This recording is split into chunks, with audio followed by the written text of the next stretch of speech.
Liar. SPN's Plea as it was debunked by the Treasury about lies that UK weakest economic recovery. The Treasury has fired back at the SNP's claims the UK has had the weakest economic recovery of any country in Northwest Europe since the 2008 financial crash. The SNP claimed independence for Scotland was essential because of the Tories' poor handling of the UK economy since coming to power in 2010. The party claimed accumulation of damaging decisions at Westminster since 2008 had harmed the economic recovery, including a decade of Tory and Labour austerity cuts and Brexit.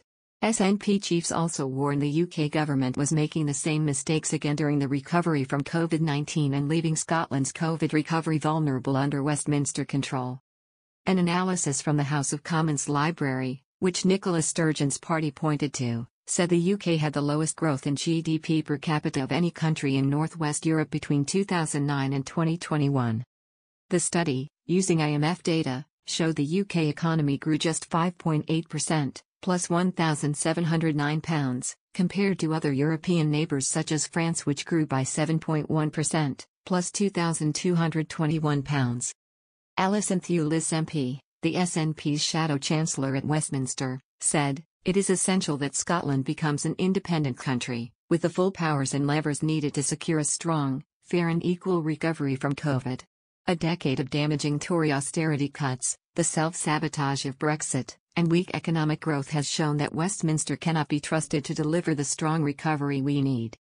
Under Westminster control, the UK has lagged behind since the 2008 financial crash, with the weakest recovery of any country in Northwest Europe and the lowest wealth per head. The evidence shows that independent countries of Scotland's size or smaller do better, and with the full powers of independence, Scotland would be able to boost our economy and secure a stronger recovery, instead of being held back by damaging decisions made at Westminster. Hitting back, a Treasury spokesperson described the claims as nonsense.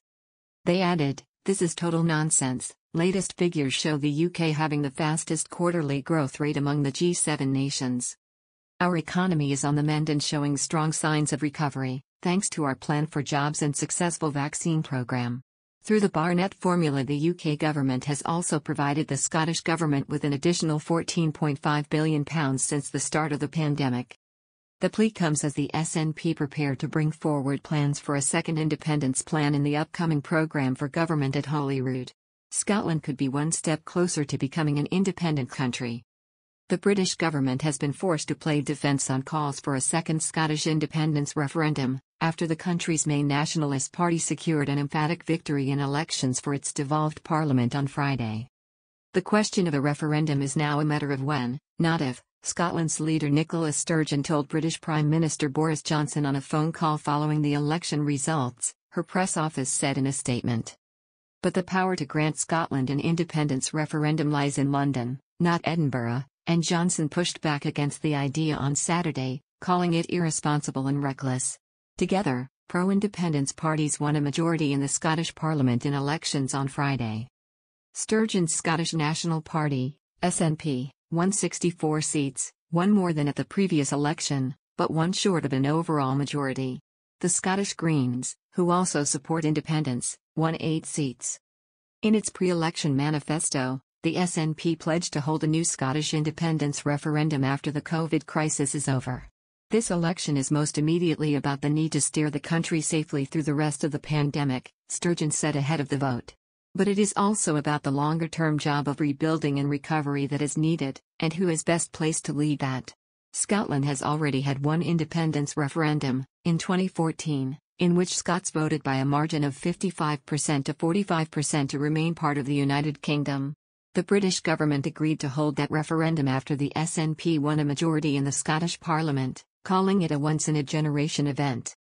But support for another referendum has steadily risen in the years since 2016, when the UK voted to leave the European Union, a move opposed by more than 62% of Scottish voters.